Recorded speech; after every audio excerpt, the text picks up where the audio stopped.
عمر جیسا آدمی جس کے اسلام لانے پر جبریل آ گئے، یا رسول اللہ آپ خوش ہو رہے ہیں؟ عمر کے اسلام پہ خوش ہو رہے ہیں؟ ہاں۔ تو جبریل بولے یا رسول اللہ آسمان کے فرشتے بھی خوش ہو رہے ہیں، آسمان کے فرشتے بھی خوش ہو رہے ہیں۔ یہ وہ عمر ہے۔ عرفات کے میدان میں آپ نے فرمایا اس وقت میرا اللہ میرے صحابہ پہ فخر کر رہا ہے اور عمر بن خطاب پہ خاص طور پہ فخر کر رہا ہے۔ یہ وہ عمر ہے۔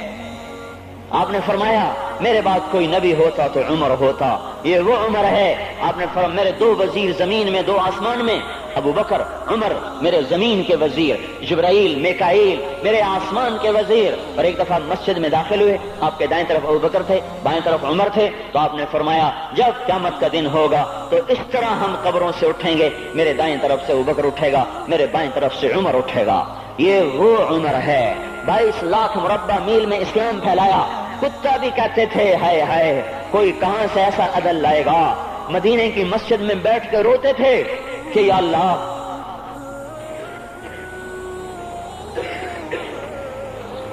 فرات کے کنارے، دجلہ کے کنارے کوئی کتا بھی پیاسا مر گیا تو پکڑ تو عمر کی ہوگی۔ یہ وہ عمر ہے۔ رات کو گشت میں نکلے اپنے غلام اسلم کو لے کر، ایک بدو بڑھیا، بچے رو رہے، ان کا بڑھیا کیا کر رہی ہے؟ یہ بچے کیوں رو رہے ہیں؟ کیا یہ بھوک سے رو رہے ہیں؟ کہانی میں کیا ہے؟ کہ کچھ بھی نہیں ہے، پانی رکھا ہوا ہے صرف، چونکہ گھر میں کچھ نہیں ہے، تو ان کو بہلا رہی ہوں کہ روتے روتے سو جائیں گے۔ پھر اس نے کہا عمر اور میرا فیصلہ اللہ کے دربار میں ہوگا۔ تو اس عمر پر کپ کپی طاری ہو، آنسو بہ پڑے، فرمانے لگے عمر کو تیرے حال کی کیا خبر؟ تو اس نے کہا تو ہمارا خلیفہ کیوں بنا ہے؟ اگر ہمارے حال کی خبر نہیں رکھتا تو ہمارا بادشاہ کیوں بنا ہے؟ ہمارا خلیفہ کیوں بنا ہے؟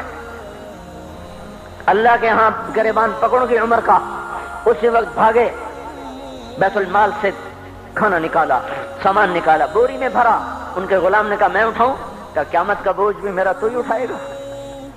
اپنے کندھے پہ رکھا 22 لاکھ مربع میل کا حکمران، جس کے کوڑے کے سامنے بڑے بڑے تھر تھرا جائیں، کندھے پہ بوری کو رکھا، بھاگے، پہنچے، پنیر نکالا، کچھ گندم نکالی، کچھ گھی نکالا، اس کو آگ پہ چڑھایا، لکڑی میں لکڑیاں لگائیں اور دھواں، اور اس میں پھونکے مار رہے، لکڑیاں گیلی اور وہ جلنے نہیں، دھواں اٹھا۔ تو ان کے غلام اسلم کہتے تھے میں دیکھ رہا تھا کہ دھواں حضرت عمر کی گھنی داڑھی میں سے یوں نکل کے آنکھوں کو چڑھ رہا، ناک کو چڑھ رہا، اور وہ اس میں پھونکتے رہے یہاں تک کہ آگ جلی۔ پھر کھانا خود تیار کیا، پھر پلیٹ میں ڈال بچوں کو دیا، پھر ان کو بیٹھ کے دیکھنے لگے۔ تو اسلم نے کہا چلے اٹھیں؟ کہا نہیں، ان کو روتا دیکھا ہے، ان کو ایک دفعہ ہنستا دیکھ لوں پھر اٹھوں گا۔ یہ وہ عمر ہے، یہ وہ عمر ہے۔ ایک بدو آیا، رات کو گشت میں نکلے، وہ باہر اس کا خیمے کے باہر پریشان بیٹھا۔ کیا ہوا بھائی؟ کہ میری بیوی کو بچہ ہونے والا ہے، کوئی اس کی خبرگیری کرنے والا کوئی نہیں ہے، پتہ نہیں کیا ہوگا۔ حضرت عمر بھاگے، اپنی بیوی کو اٹھایا، اٹھو، کس کی؟ خلیفہ کی بیوی، 22 لاکھ مربع میل کے حکمران کی بیوی۔ ایک جنت کا کام آ گیا، جنت کی کمائی کا موقع آ گیا، بیوی کو ساتھ لیا، ایک معصوم، ایک غریب دایا، ایک غریب بدو کے گھر پہنچا دیا۔ انہوں نے بچہ، وہ اندر گئی، اس کا کام کیا، بچہ پیدا ہوا۔ ان کا امیر المومنین کہ یہ کیا ہوا؟ یہ آپ ہیں؟ کا غم نہ کر، فکر نہ کر، میں تیرا ساتھی ہوں۔ اور وہ بڑھیا جس کے بچوں کو کھانا کھلایا، وہ کہنے لگی کاش تیری جگہ عمر کی جگہ تو خلیفہ ہوتا، کاش عمر کی جگہ تو خلیفہ ہوتا تو وہ میرے جیسا کوئی ہوتا۔ کہتا میں ہی تو عمر ہوں۔ تو انہوں نے فرمایا تو کل دربار میں آ جانا، عمر کے نزدیک تو مجھے بھی دیکھ لے گی، عمر کے نزدیک مجھے بھی دیکھ لے گی۔ یہ وہ عمر ہے جس کے اسلام لانے پر کائنات روئی، جنات روئے، آسمان کے فرشتے روئے جس کی شہادت پر۔ یہ وہ عمر ہے۔ اور نماز پڑھاتے ہوئے کافر کے ہاتھوں خنجر لگا، نماز میں خنجر، جنت کی ایسی بشارتیں۔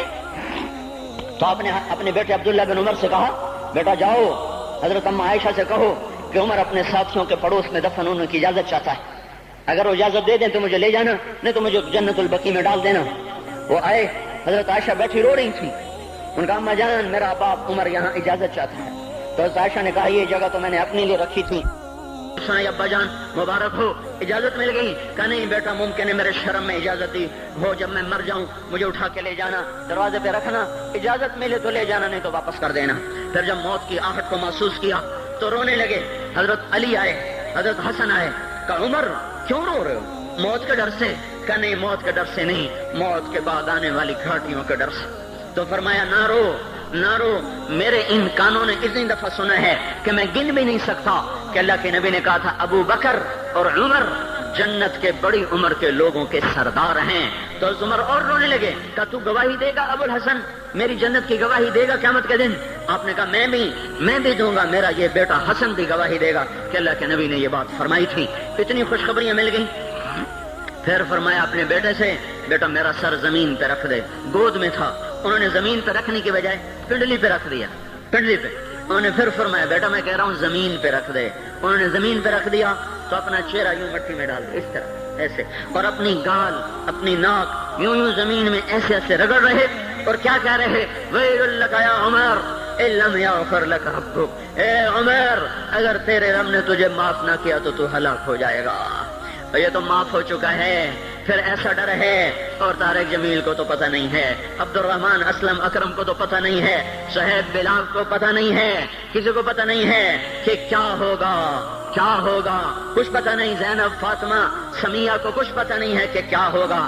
فاطمہ کو تو پتہ ہے پھر بھی کپ کپاتی ہیں. خدیجہ عائشہ کو پتہ ہے, حضرت عائشہ محبوب ترین بیوی ہیں. جب انتقال کا وقت آیا تو اتنا روئی کہ چنی ساری آنسوں سے تر ہو گئی, موٹی چادر تھی بھیگ گئی آنسوں سے. عبداللہ ابن عباس آئے کہنے لگے اماں جان آپ کیوں رو رہی ہیں؟ آپ اللہ کے محبوب کی سب سے پیاری بیوی ہیں. آپ کا اور اب اللہ کے نبی کا کی ملاقات میں صرف موت کا پردہ حائل ہے. ادھر آپ کی روح نکلے گی, ادھر آپ اللہ کے نبی کے پاس پہنچ جائیں گی. فرمایا عبداللہ مجھے دھوکہ نہ دے, کاش میں پیدا ہی نہ ہوئی ہوتی, کاش میں پیدا ہی نہ ہوئی ہوتی. تو یہ عمر اتنی بڑی جنت لے کر گئے. جنازہ اٹھایا گیا, دروازے پہ لایا گیا. عبداللہ ابن عمر دروازے پر گئے, دستک دی. کہا اماں جان میرا باپ عمر دروازے پہ حاضر ہو چکا ہے. حضرت عائشہ نے فرمایا لایا جائے عمر کو, مرحبا بعمر. چادر اٹھا کے باہر چلی گئی, قبر کھودی جا رہی.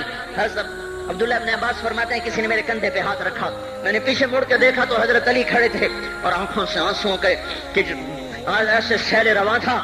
وہ فرما رہے تھے عمر اللہ کی قسم مجھے پتا تھا تو یہیں دفن ہوگا, مجھے پتا تھا اس دھرتی پہ عمر کے سوا کوئی نہیں آ سکتا, کیونکہ میں نے ایک دفعہ نہیں پتہ نہیں کتنی دفعہ اللہ کے نبی کے منہ سے سنا, میں اور ابو بکر اور عمر, میں اور ابو بکر اور عمر.